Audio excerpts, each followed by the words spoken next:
Donc là, on va tâcher de faire une pêche au kiver sur l'étang de Bazouges, dans la région rennaise.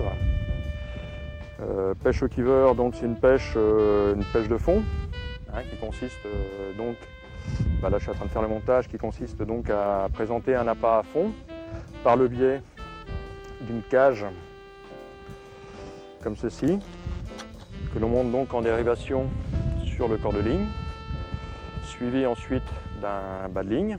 Donc cette cage, on la remplit d'amorces, éventuellement avec des asticots dans l'amorce, etc. On va développer tout ça tout à l'heure. Et donc on pêche sur un endroit donné où on aura amorcé légèrement. Et donc à chaque lancer, cette petite cage remplie d'amorces et d'asticots va attirer le poisson. Donc la canne en elle-même est une canne assez classique, canne assez courte, munie d'un sion très fin, très sensible, qui permet donc de voir la moindre tirée. Donc il existe différents sions qui correspondent à des sensibilités différentes en fonction des conditions de pêche. Donc là on a extrêmement sensible, le plus fin, le blanc, ils sont repérés par des couleurs, bon ça c'est les fabricants qui font ça. Donc on a ça c'est pour des conditions de pêche, des jours où il n'y a pas de vent du tout, très calme, etc. Donc après, celui que moi j'ai installé sur ma canne aujourd'hui, donc c'est une sensibilité intermédiaire, parce qu'il y a un petit vent là aujourd'hui qui fait que on va certainement être obligé d'être un petit peu moins sensible. Et les jours où on pêche en rivière, par exemple, avec un petit peu de courant, ou alors les jours où il y a pas mal de vent, on utilise donc une pointe quand même nettement plus raide, qui reste malgré tout sensible, mais plus raide par rapport au choix des autres. Donc là j'ai choisi la pointe intermédiaire aujourd'hui. Donc là sur le corps de ligne principal, j'ai mis un anti-tangle, comme ceci. Donc ça c'est le corps de ligne. Donc là je mets un petit émerillon en bout sur lequel on va faire venir le bas de ligne avec l'hameçon. Donc voilà. Et là sur cet émerillon prévu en dérivation sur l'anti-tangle, on va fixer la cage feeder. Donc il existe différents modèles. Là je mets comme il n'y a pas besoin d'aller très très loin sur cet étang, donc là c'est un modèle 20 grammes. Donc ça c'est une cage dans laquelle on met l'amorce, qui permet d'amorcer ponctuellement à chaque lancer, de rajouter une petite quantité d'amorce, et qui a pour fonction d'exciter le poisson. Une petite heure prévue. Hop. Et voilà. Donc là, il suffit on va rajouter le bas de ligne maintenant, avec l'hameçon. Donc là, aujourd'hui, j'ai mis un corps de ligne donc en 14 centièmes. Dans cet étang, il y a du beau gardon, de la brème, des grosses brèmes parfois. Donc on ne va pas pêcher trop fin. Donc là, j'ai mis 14 centièmes en corps de ligne. Je vais mettre certainement, pour commencer, un 10 centièmes en bas de ligne. Et on verra ce que ça donne. Si on a des touches, si on se fait casser, il sera toujours temps d'affiner la chose. Donc là, je vais mettre un hameçon. Alors là, je vais mettre un hameçon spécial feeder. Donc, comme on va pêcher l'asticot, je vais mettre du 16 sur 12 centièmes en fait. Donc un hameçon pas trop gros sur un bas de ligne, pas trop fin non plus. Donc 16 sur 12. Voilà. Donc c'est un hameçon comme ceci, spécial feeder, considéré comme tel, sur lequel on pourra mettre 2 voire 3 asticots.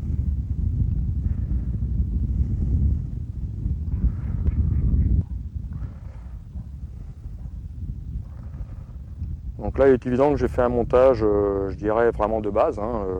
Il existe plein de variantes, chacun ayant ses préférences et ses habitudes. Donc là, on va commencer comme ça, et puis on verra bien. Si ça ne marche pas, il sera toujours temps de faire un autre montage. Mais généralement, bon, moi j'ai l'habitude de pêcher comme ça marche bien. Hein. Comme il y a beaucoup de brème dans cet étang, je vais préparer une amorce plus destinée à la brème justement. Hein. Puis bon, au cleaver, c'est quand même assez rigolo de pêcher la brème. Et je sais que dans cet étang, normalement, il y en a des belles, voire des très belles. Donc là, on va préparer.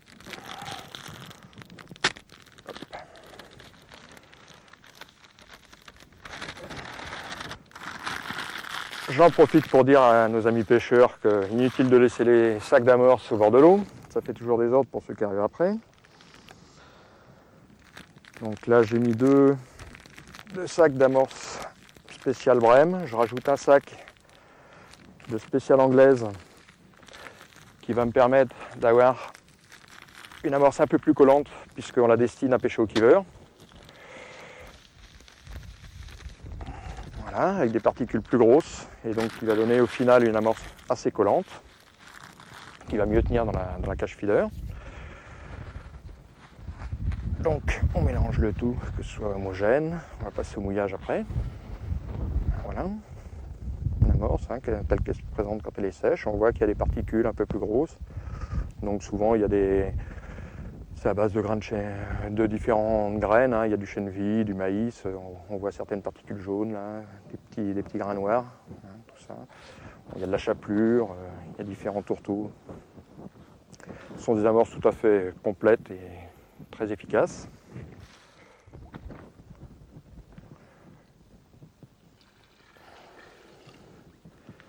Voilà. Donc on mouille un peu, on brasse. De façon à bien mouiller toutes les particules. Il faut toujours y aller progressivement. Hein. En cas de surmouillage, il est toujours temps de rajouter de la farine sèche. Enfin bon, c'est plus facile de mouiller relativement peu au départ. C'est comme de la cuisine, ça. Faut pas faire trop vite. Je la tamiserai ensuite un petit peu de façon à ce que tout soit bien homogène et puis qu'il n'y ait pas de grumeaux, quoi. Et ensuite, on pourra s'en servir et commencer à pêcher. Voilà. Donc là, je vais la laisser reposer un petit peu, hein, parce qu'il y a besoin, de façon à ce que ça s'imprègne bien.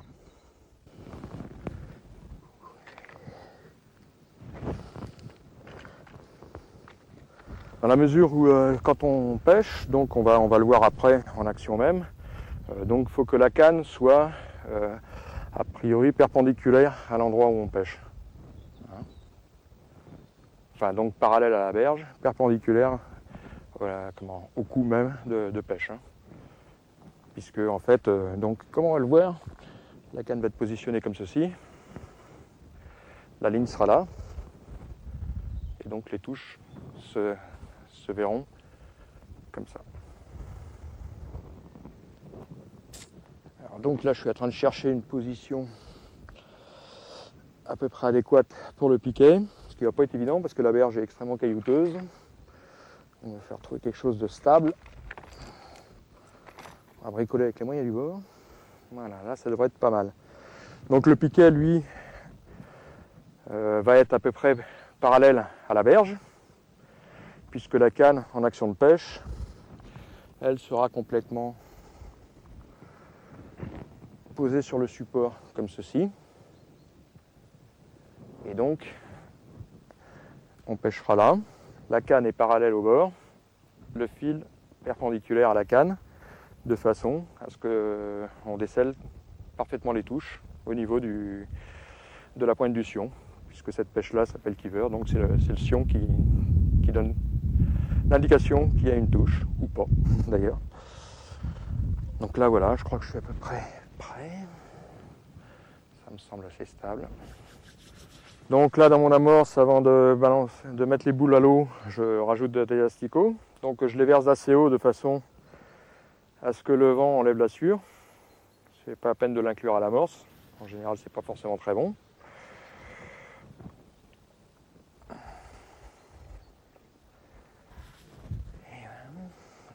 Donc là, on va remélanger toute cette amorce.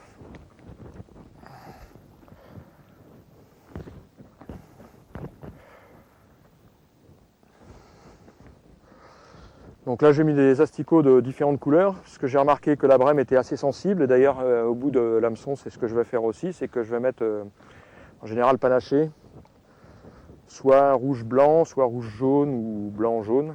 Éventuellement j'ai remarqué que la brème était assez sensible, dans le bon sens, à dépanacher plutôt que mettre 2 ou 3 asticots de la même couleur. Et ça, parfois, et même assez souvent, ça fait la différence. On prépare quelques boules que je vais mettre sur notre cou. Boules de la taille d'une orange à peu près. Donc là, on va passer à la phase d'amorçage. Donc j'ai lancé mes boules. Bon, on ne va pas lancer à une distance considérable, puisque de toute façon, là, ça creuse d'abord et ensuite c'est plat, c'est uniforme ensuite. Donc c'est pas la peine de pêcher trop loin. On va les envoyer. Là, je suppose qu'elles vont aller à peu près une quinzaine de mètres.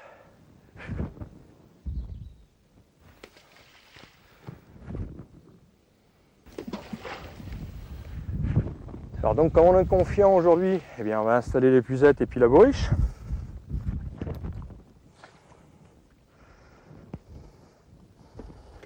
Je vais lancer par-dessus l'épaule puisque derrière là, le terrain le permet. Donc ça va être un lancer assez moelleux.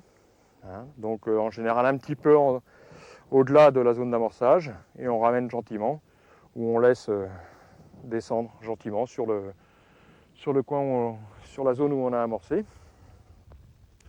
Donc bon, sinon si on est contraint, forcé, on peut lancer en côté, c'est un peu moins précis, un peu moins facile. Mais comme là j'ai un dégagement suffisant derrière, ça va être un lancer gentil par-dessus l'épaule. Lancer classique. Donc là je vais écher l'hameçon. On va avec des asticots. Dans un premier temps, faute de savoir les goûts du jour, je vais mettre un asticot de chaque couleur.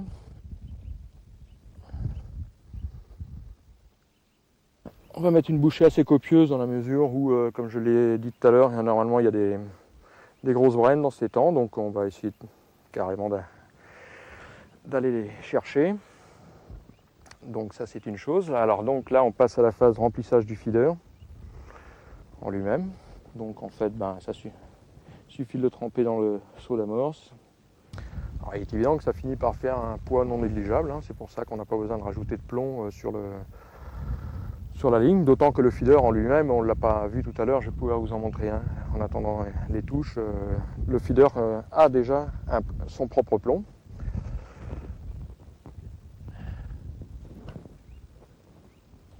Hop, voilà. Donc là on laisse descendre. Voilà. Et là je vais installer la canne sur le support. Là, on pose la canne sur le support. Donc légère traction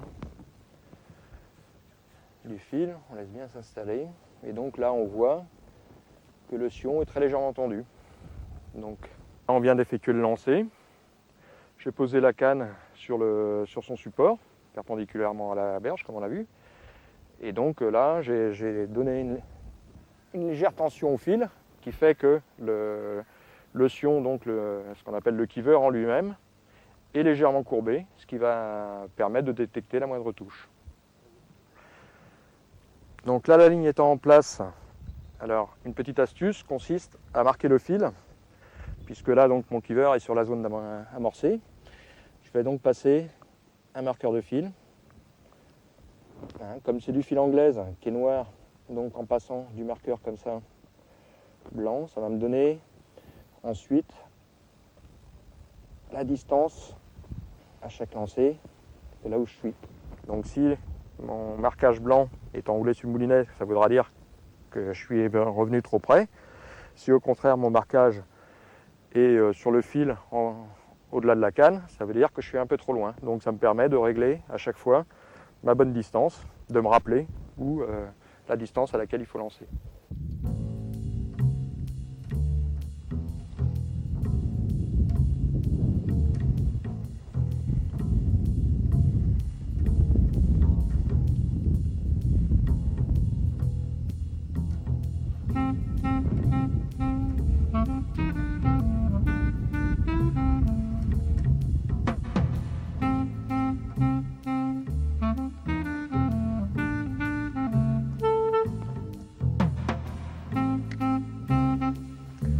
Donc voilà la ligne à nouveau en position, que je retrouve ici, ben, je sais que je suis à nouveau à la même distance, donc sur mon coup. Donc il n'y a plus qu'à attendre. Je vais vous faire une présentation rapide des différents modèles de cache feeder qui existent, hein, qui permettent donc de mettre ou de l'amorce ou des asticots en fonction du modèle. Hein, donc là, bon, je n'ai pas tout ce qui existe sur le marché, hein, bien sûr. Il faut savoir que c'est décliné en différentes tailles, différents poids. Hein, alors donc là, on a des cages comme ceci qui permettent donc de mettre l'amorce. Il y a différents grammages. Donc là, par exemple, j'ai une 30 grammes ronde. Là, c'est une 20 grammes ronde. Ça, c'est du 20 grammes rectangle. Bon, après, les formes, ça ne change pas grand-chose. Hein. Par courant, quand il y a du courant, c'est plus intéressant de mettre des cages rectangles parce qu'elles ont une meilleure stabilité au fond. Hein, sinon, en étang, on peut mettre des cages rondes, hein, ça le fait bien. Et alors, donc, autrement, on a ces modèles-ci qui sont destinés, eux, à recevoir des asticots. Hein, donc, elles s'ouvrent à une extrémité, comme ceci. On remplit l'asticot. Donc, on remet sur le montage comme on a vu tout à l'heure. Et donc, les asticots sortent gentiment par les trous qui sont pratiqués dans la cage. Hein, et ça permet d'attirer, bon, en général, ça sélectionne les gros poissons. Hein, donc voilà, bon, bah, comme je disais, hein, c'est décliné en différentes tailles et différents poids, à chacun d'adapter en fonction de ses besoins et du lieu où il pêche. Donc là, justement, je vais en profiter, je vais changer ma cage. Je vais en mettre une plus petite qui va me permettre de relancer plus souvent. Donc pour essayer de maintenir le poisson sur le coup.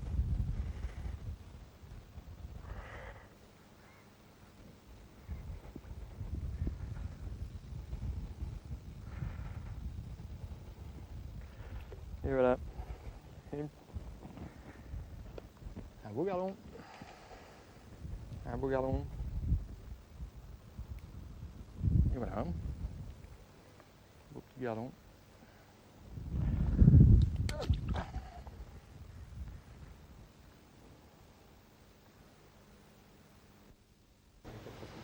Mais dans cette technique là du kiver, bon, c'est principalement la brème qui est visée, quoi, ou les gros gardons comme celui qu'on a fait tout à l'heure là.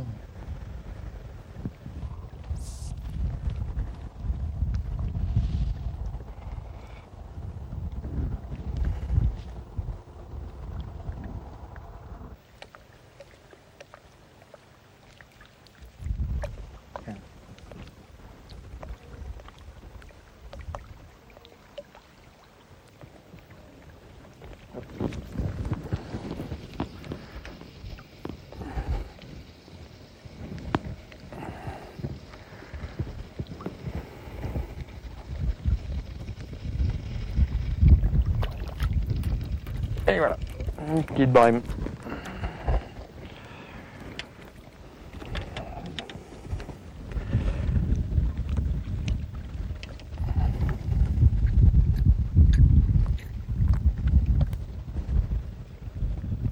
Petite brème, en espérant qu'on voit les parents tout à l'heure.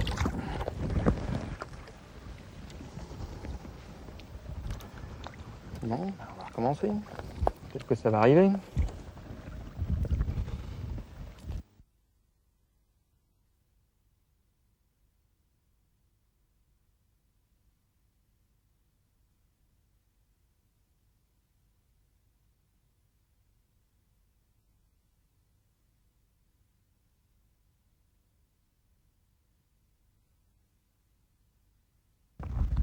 Hop. Allô.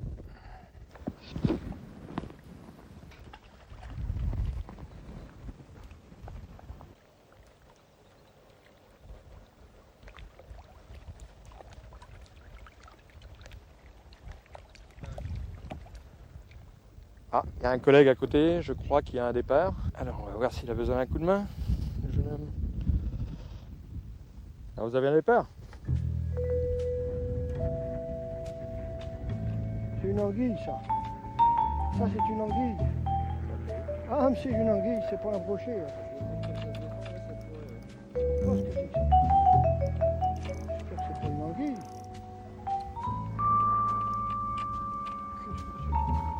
Une anguille. Ah, la garce. Ah, ça m'intéresse pas, moi. trouvais ça drôle aussi.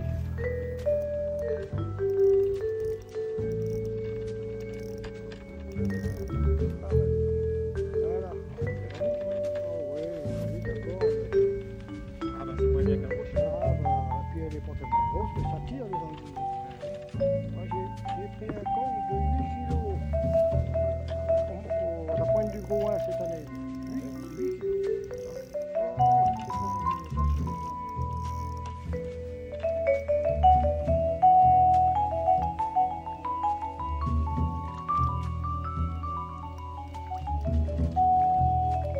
Et voilà. Emmailloté.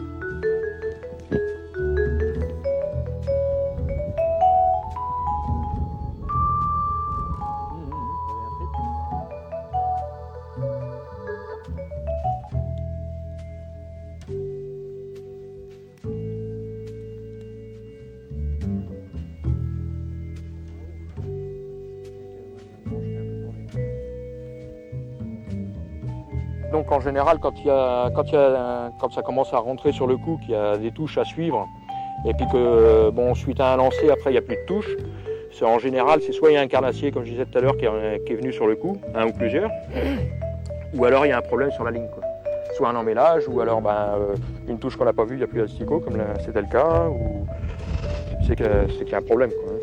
Donc bon, ça ne sert à rien d'attendre pendant un quart d'heure que ça redémarre, il vaut mieux vérifier, comme ça au moins on a les cœurs nets, ça permet de ramasser un petit peu en plus. Moi je dis toujours que en fait quand ça mord pas, on cherche toujours des explications quant au temps, justement, le vent qui est mal placé, la lune qui est pas bonne, etc. etc.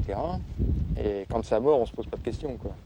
Mais bon, il est vrai que parfois le temps peut influencer, hein, ça c'est clair. Hein, les vents d'est et de nord, généralement ramenant de la fraîcheur, bon, c'est pas les meilleures conditions quand même dans l'absolu.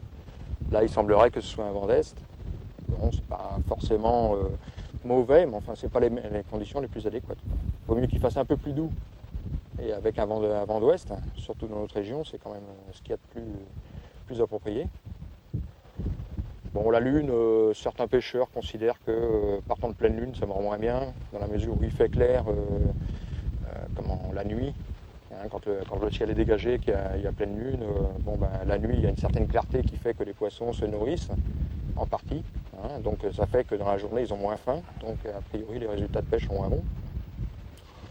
Bon, j'ai remarqué moi, que c'était pas systématique, hein, même si parfois, effectivement, ça a quand même une certaine influence, quoi.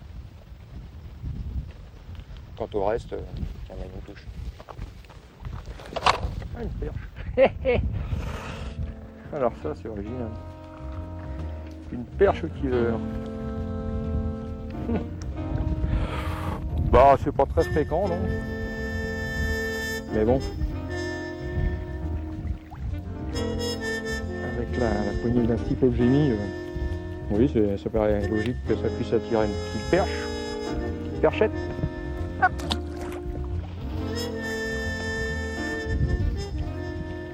Bon, enfin, si j'avais de pêcher la perche, je sais pas au keeper que je la pêcherais spécifiquement.